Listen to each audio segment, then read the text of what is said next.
Hello, welcome to the Wolds Gliding Club. We're delighted to have you with us today, and as your safety is our top priority, we need to take you through this safety briefing before we can take you flying. So please give it your full attention and note that the briefing is also important for our non-flying visitors.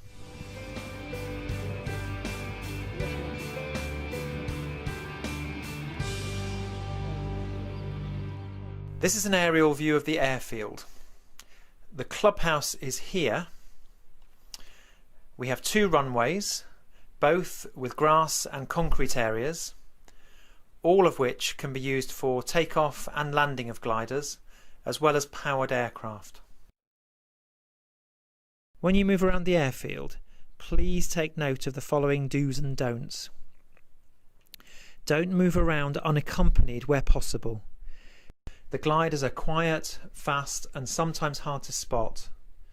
Whilst we may appear to be using a particular runway direction, gliders may land in any direction at any time.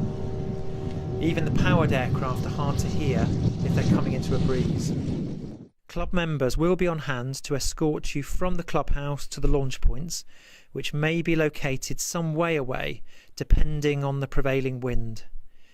If you walk or drive to the launch point unaccompanied, you must know which route to take.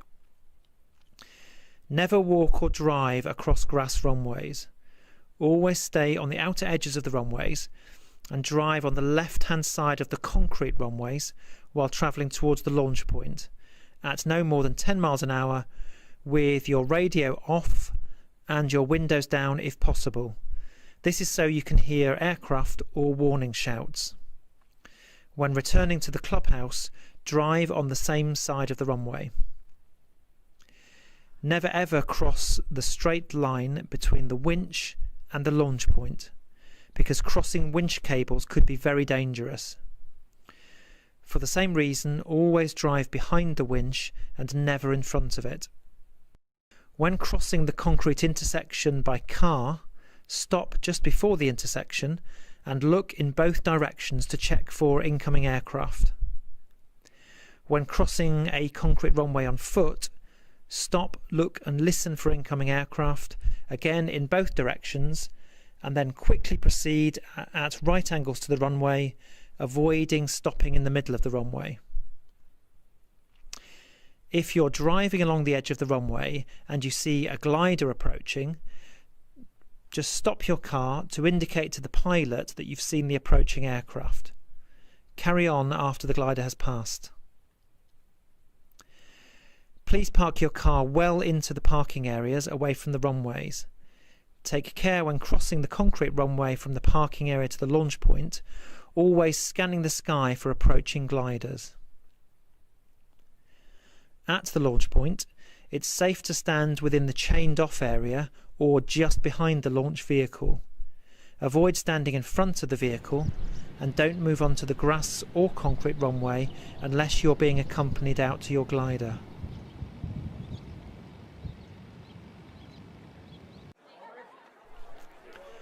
Please note it can be dangerous to be distracted by texting, by making mobile phone calls or by listening to music devices. Always be aware of your surroundings whilst you're at the launch point. Please keep dogs and children under very close supervision at all times.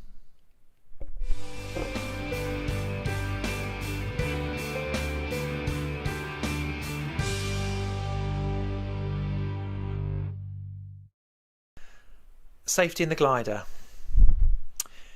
You're about to join hundreds of members of the public who fly with us every year. So please give your attention to the following safety information about your flight.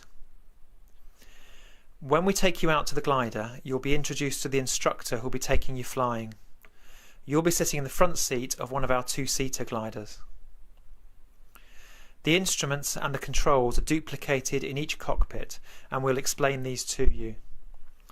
Just wear comfortable clothing, and remember, if it's sunny, it's not as cold as you might expect due to the greenhouse effect inside the cockpit. If you're visiting us for a trial lesson, your friends and family can accompany you to your glider to take photos, except on pre-arranged flying evenings.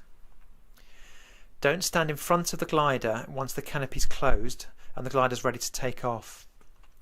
Friends and family must then move back towards the launch point accompanied by one of our crew. You will be required to wear a parachute.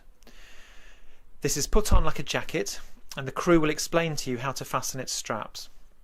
When airborne, in the extremely unlikely event of having to bail out in an emergency, pushing this red lever fully left will disconnect the glider canopy, which can then be pushed up and it will detach. Release your safety harness by turning the buckle fully either way. This will release all your seat straps. Climb out of the cockpit and grasp the D-ring with your right hand. With the help of your other hand, pull the D-ring out and push firmly down until the parachute deploys. Once in the glider, your instructor will carry out a series of pre-flight checks.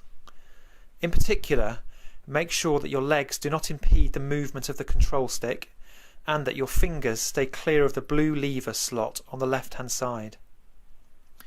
The instructor will check with you how much you weigh. It is important that all loose articles that might fall into the cockpit are left behind or secured. Cameras must be secured by a neck or a wrist strap. Here at the Wolds Gliding Club, you can arrange a trial lesson either by winch launch or by being towed up by a tug aircraft, or in a motor glider which has an engine. In the winch launch, on takeoff the glider accelerates rapidly along the ground. This is a little bumpy. It then gently rotates to about 45 degrees. During this phase, if you look out over each wing, you'll get a better view, as if you look ahead you'll only see sky. At the top of the launch, the glider levels out, and then there is a slight hump-backed bridge sensation as the instructor lowers the nose slightly, then releases the cable. In the aerotow, the glider accelerates along the ground and then takes off slightly before the tug plane. Then we fly close to the ground. It then follows the tug until the release height, when the instructor will first release the tow rope and then make a turn to one side. If you choose a motor glider flight, your instructor will explain what to expect during the flight.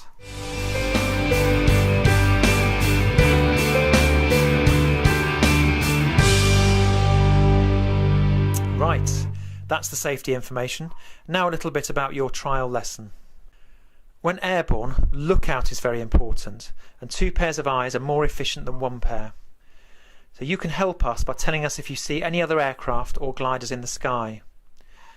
The instructor may ask you to follow through on the controls.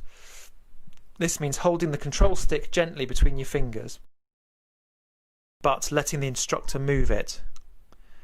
You may be asked if you wish to take the controls. You don't have to, but we would encourage you to do so, as you'll feel how the glider handles. The instructor will say you have control, and you should confirm this by saying I have control.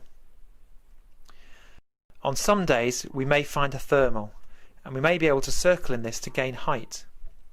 If you feel unwell at any time, just tell the instructor and we'll stop circling.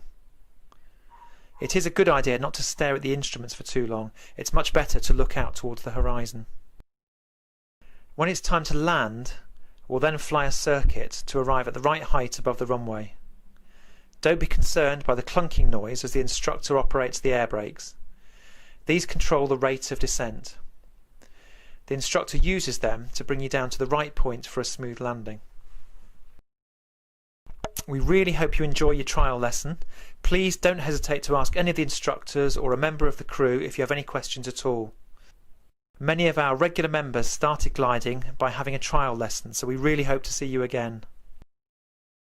After your flight, please do visit our tea bus for hot refreshments and snacks. If you're visiting us on an evening, then the bar will be open after flying, but please remember, no alcohol before your flight. So have a great time and thank you very much for your attention.